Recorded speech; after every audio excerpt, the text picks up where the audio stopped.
To his idol, Bob Marley will one day sing, Haile Selassie is the chapel, power of the Trinity. He is the only King of Kings. A grand legacy will remain after Selassie's life, one that will declare him the heroic resistor of Italian colonialism, the benevolent protector of Africa and its diaspora, and a god incarnate. But these mythological representations found in popular culture maybe fail to account for his occasionally tyrannical reign over his empire.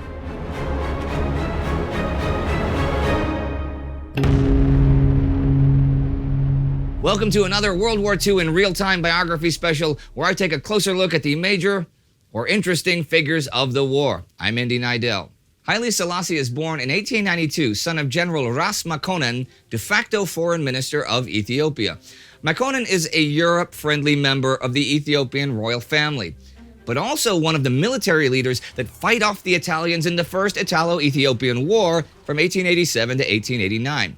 Haile Selassie grows up in the village Ejersa Goro in the Harar province of Ethiopia, where his father serves as regional governor and regent. He is actually born Lij Tafari Makonnen, meaning a child of royal blood who is respected or feared.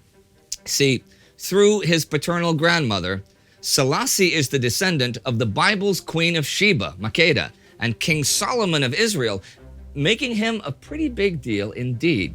When his father dies in 1906, Haile Selassie is made titular governor of Selale by his cousin, the Emperor Menelik II, to ensure that he can retain access to royal payments and complete his studies.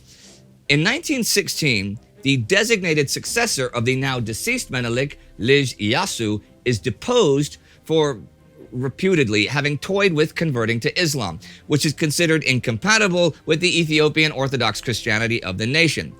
If Selassie has any role in toppling the emperor-to-be, who is, by the way, also Selassie's wife's uncle, remains unclear to this day. Menelik's daughter, and Iyasu's aunt, is crowned Empress Zewditu, but by his birthright, Selassie becomes the heir apparent and Inderase, or regent. He now goes by the name Ras Tafari, literally the Regent Tafari. Although he is not the ruler proper, at age 24, he is now in effect leading the nation, especially in foreign policy. His leadership secures Abyssinia, Ethiopia, as a charter member of the League of Nations in 1923, launching him onto the international stage.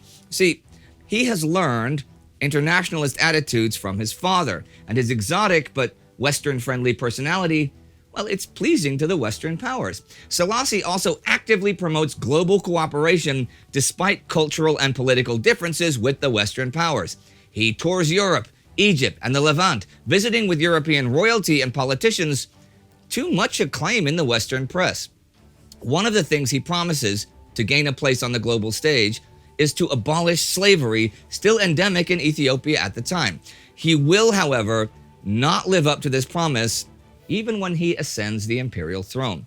Now, this cozy relationship with European colonial powers is a slack wire walk that he is not entirely comfortable with, or as he says himself, we need European progress only because we are surrounded by it. That is at once a benefit and a misfortune. In 1928, he faces a coup, specifically because of his relations with Europe, but it fails as the regional administration rallies behind him. The same year, the Empress then tries to have him tried for treason for signing a 20-year peace treaty with Italy. The whole thing fails miserably, though, and the Empress is instead forced to crown him Negus, king, elevating him almost to her own status.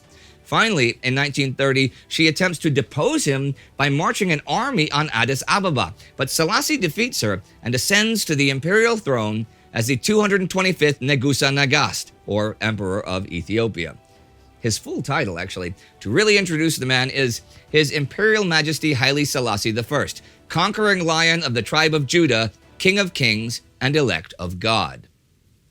In October 1935, the 20-year peace treaty is cut short when Benito Mussolini's Italians invade Selassie's lands. Now, I covered the Italo-Abyssinian War in a Between Two Wars episode, so there's a link at the end to check that out if you missed it. But in 1936, the Italians' offensive proves successful. They take the Ethiopian capital on May the 5th. Selassie loses his nation and gives the League of Nations stern warnings of the risks of appeasing aggressive nations. He scolds the League's failed commitment to collective security, haunting them with the caution, "It is us today, will be you tomorrow."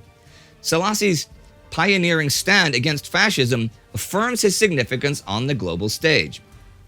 Although this speech cements Selassie as a resilient leader, the guardian of his empire, and even Time magazine's Man of the Year, he does flee into exile. He lives in a grand Victorian house in Bath, England for most of the next 5 years. Soon enough, in his home country, World War II rages between British and Commonwealth troops and the Italians. The Allies are seriously outnumbered, but against the odds, in forceful counteroffensives, they defeat the Italians, ending their power in East Africa. In May 1941, Selassie triumphantly returns to Ethiopia's capital, Addis Ababa. British Prime Minister Winston Churchill actually calls Selassie, telling him, "It is with deep pleasure that the British nation and empire have learned of your Imperial Majesty's welcome home. Your Majesty was the first of the lawful sovereigns to be driven from his throne and country by the fascist Nazi criminals, and you are the first to return in triumph." See, Selassie's anti-fascist stance makes him the ideal figure for the Allies' politicians to praise and celebrate, despite their own colonial conquests elsewhere. This convenient narrative for the Allies develops around Selassie, and he reflects their worldly abilities, their charitable concern for colonialism, and their aid to victims of fascism. Meanwhile, another myth is crystallizing around Selassie in Jamaica, as people there are learning about Selassie's heroism, his royal blood, his lineage from biblical figures, and his mighty campaigns against white colonial aggressors make him their perfect icon. To them, he is the messianic figure that Marcus Garvey had predicted decades ago. Selassie becomes the central figure of the Rastafarian movement, which takes Selassie's name when he was regent as its own. In his 1941 homecoming, he addresses his people with some powerful words to begin the healing of the nation. "Today is the day on which we defeated our enemy.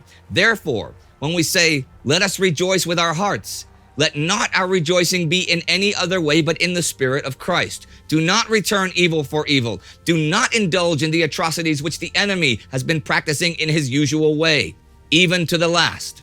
He secures his cult image of mystical power and spiritual benevolence. But the realities of this myth remain unclear. As the patriarch of his empire, Selassie's rule depended on a feudal system which continues to profit from the exploitation of slavery. His core ideology is borrowed from the ancient text Kebra Nagast, meaning the glory of kings, and promotes expansionist conquests that closely mirror the colonial philosophy that he took a stand against. Selassie's reign will not always be filled with magnificent national victories. He will attempt to conceal the deadly reality of the many famines that strike Ethiopia after the war, both to his own people and the international community. His repressive cover-up of the 1974 famine will lead to a coup d'etat in which he'll be overthrown, imprisoned, and suffocated by former military personnel.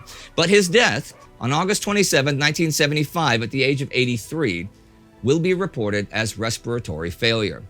But though his rule of Ethiopia comes to an end, so grows his enigmatic legacy. What also grows is his mythological status as the core figure of the Rastafarian movement, and the glory of his struggle with oppressive colonial powers will light the spirits of the African diaspora across the globe.